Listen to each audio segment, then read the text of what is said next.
السلام علیکم۔ نیلم اسٹوڈیو میں خوش آمدید۔ نیلم آپ کے لیے نئی اور سچی کہانی لائی ہے۔ جلدی سے چینل کو سبسکرائب کریں تاکہ نیلم کی ہر کہانی آپ کو مل سکے۔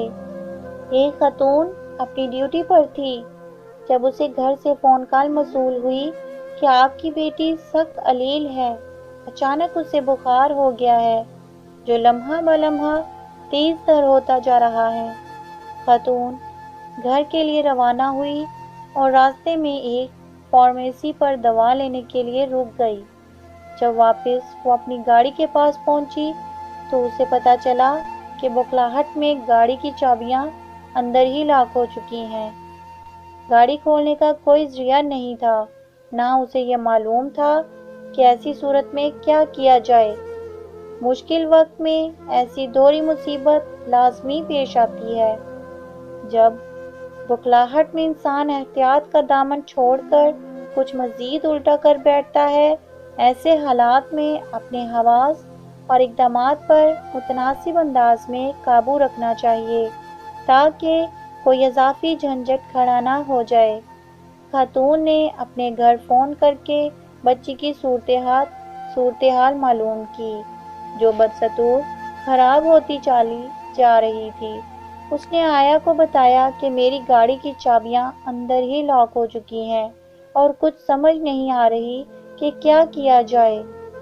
آیا نے اسے بتایا اگر کہیں قریب سے کوٹ کا ہینگر مل جائے تو اس کا تار شیشے میں پھنسا کر اسے نیچے کیا جا سکتا ہے۔ قریب ہی ایک ڈرائی کلینر کی دکان سے اسے کوٹ ہینگر تو مل گیا مگر اسے استعمال کرنے سے وہ قاصر رہی۔ خاتون کی مشکل دیکھ کر کچھ اور لوگ بھی اس کی مدد کو پہنچے۔ کسی نے دوسری قسم کی چابیاں لگانے کی کوشش کی، کسی نے مکینک اور کسی نے چابی بنانے والا ڈھونڈنے کی کوشش کی، مگر سب کچھ بے سود ہی رہا۔ لمحہ لمحہ قیمتی تھا۔ جس قدر بھی وقت ہاتھوں سے پھسلا جا رہا تھا وہ خاتون کی بے چینیوں میں مزید اضافہ کر رہا تھا۔ مختلف چابیاں ٹرائی کرنے والے نوجوان نے آخرکار بے بس ہو کر افسوس کی شکل میں کندھے اچکائے اور سوری کہہ کے ہارے ہوئے انداز میں پیچھے ہٹ گیا۔ خاتون نے آخری امید ٹوٹنے پر ہینگر ہاتھ سے پھینکا اور آسمان کی طرف دیکھنے لگی۔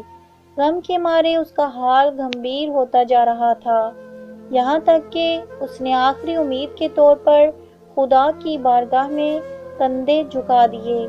سوائے رونے اور فریاد کرنے کے اس کے پاس کوئی چارہ نہیں تھا۔ لوگ اس کے ساتھ ہمدردی کر رہے تھے مگر اسے کسی بات کا ہوش نہیں تھا۔ ایسے میں ایک تیز گڑگڑاہٹ بھری پرانی سی کار آ کے رکی۔ اس کے اندر سے دراز قد، الجھے بال اور پراگندہ لباس والا ایک شخص برآمد ہوا اور مجمع کو چیرتا ہوا خاتون کے پاس آ گیا۔ کیا بات ہے محترمہ، کیا میں آپ کی کوئی مدد کر سکتا ہوں؟ لہیم شہیم ادھیڑ عمر شخص جو میلے سے دھسے میں ملبوس تھا، اس نے اپنی بھاری بھرکم کھردری آواز میں خاتون کا مسئلہ دریافت کیا۔ خاتون بدستور زمین پر ہاتھ دھرے گاڑی کے ساتھ ماتھا ٹکائے غم سے نڈھال بیٹھی تھی۔ اس نے ایک نظر سوال کرنے والے کا سراپا دیکھا اور سوچا یہ بدحال انسان شاید اتنا بھی نہیں جانتا ہوگا جتنا کام دیگر لوگوں نے بطور کوشش کے کر کے دکھایا ہے، اس لیے اسے جواب دینے کی ہمت نہ ہوئی۔ قریب ہی کھڑے ایک شخص نے آنے والے مسکین کے سامنے مسئلہ اجاگر کیا تو اس نے ایک زوردار قہقہ لگایا اور خاتون سے کہا اٹھ جاؤ بی بی، اٹھ جاؤ، خدا نے آج تمہاری بھی سن لی ہے اور میرا گھیراؤ بھی خوب کیا ہے۔ مسکین صورت شخص نے اپنے ہوڈ کی لیسز کھولی، سر سے ہوڈ اتارا اور الجھی ہوئی داڑھی میں انگلیاں پھیرتے ہوئے کہا کوئی بھاگ کر جائے اور کہیں سے مجھے ایک کوٹ ہینگر یا تار کا کوئی ٹکڑا لا دے۔ ایک نوجوان نے کوٹ ہینگر اٹھا کر اسے تھما دیا۔ اس نے ہینگر کا سرا ایک مخصوص انداز میں تھوڑا سا سیدھا کیا اور اگلی ہی آن میں گاڑی کا لاک کھول دیا۔